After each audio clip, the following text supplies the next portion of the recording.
कुरान मजीद कोई आम किताब नहीं बल्कि ये अल्लाह ताला का कलाम, दिलों की शिफा, जिंदगी की रहनुमाई और क़यामत के दिन नजात का जरिया है। अल्लाह ताला कुरान पढ़ने वालों के बारे में फरमाता है, इन्नल्लज़ीना यतलूना किताब अल्लाह व अक़ामुस सलाता व अनफ़क़ू मिम्मा रज़क़नाहुम सिर्रम व अलानिया यरजूना तिजारतन लन तबूर। यानी बेशक जो लोग अल्लाह की किताब की तिलावत करते हैं, नमाज कायम करते हैं और हमारे अता किए हुए रिस्क में से पोशीदा और अलानिया खर्च करते हैं, वो ऐसी तिजारत के उम्मीदवार हैं जो कभी नुकसान में नहीं जाएगी।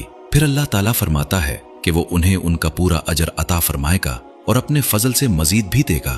जरा गौर कीजिए, दुनिया की हर तिजारत में नुकसान का खतरा होता है, लेकिन कुरान के साथ ताल्लुक एक ऐसी तिजारत है जो कभी खसारे में नहीं जाती। कुरान पढ़ने वालों के लिए पहली खुशखबरी ये है कि हर हर्फ पर 10 नेकियां मिलती हैं। रसूलुल्लाह सल्लल्लाहु अलैहि वसल्लम ने फरमाया, जो शख्स अल्लाह की किताब का एक हर्फ पढ़े उसे उसके बदले एक नेकी मिलती है और हर नेकी 10 गुना बढ़ा दी जाती है। आप सल्लल्लाहु अलैहि वसल्लम ने वजाहत फरमाई कि अलम एक हर्फ नहीं बल्कि अलिफ एक हर्फ, लाम एक हर्फ और मीम एक हर्फ है, यानी सिर्फ अलम पढ़ने पर भी 30 नेकियों की उम्मीद है। ये हदीस जामे तिर्मिज़ी हदीस नंबर 2910 में मरवी है और उसे हुस्न करार दिया गया है। दूसरी खुशखबरी उन लोगों के लिए है जिन्हें कुरान पढ़ने में दुश्वारी होती है। बाज लोग कहते हैं, मेरा तलफ्फुज़ दुरुस्त नहीं, मैं अटक अटक कर पढ़ता हूँ इसलिए कुरान नहीं पढ़ता।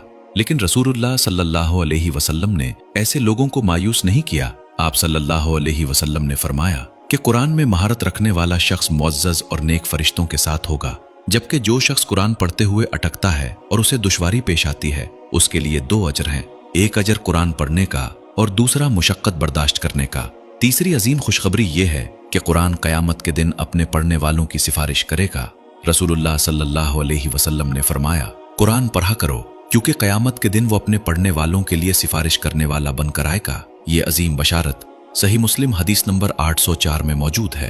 क़यामत के उस सख्त दिन का तसव्वुर करें जब हर इंसान अपनी निजात के लिए परेशान होगा, आमाल का हिसाब हो रहा होगा और हर शख्स मदद का मोहताज होगा। उस दिन वो कुरान जिसे आप दुनिया में पढ़ते थे, समझते थे और जिस पर अमल करने की कोशिश करते थे, अल्लाह के हुक्म से आपके हक में सिफारिश करेगा।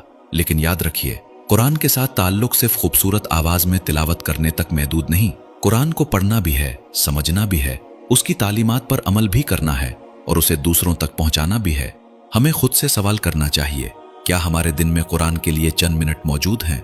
हम मोबाइल फोन खोलना तो नहीं भूलते, लेकिन कुरान खोलना क्यों भूल जाते हैं? हम दुनिया के पैगामात फौरन पढ़ लेते हैं, लेकिन अपने रब का पैगाम पढ़ने के लिए वक्त क्यों नहीं निकालते? आज ही से फैसला करें कि रोजाना कम से कम 1 सफ़ा कुरान जरूर पढ़ेंगे। मिकदार कम हो लेकिन मामूल मुस्तकिल हो। अगर पढ़ना नहीं आता तो सीखना शुरू करें। अगर पढ़ सकते हैं तो तर्जुमा समझें और अगर समझते हैं तो अपनी जिंदगी को कुरान के मुताबिक बदलने की कोशिश करें।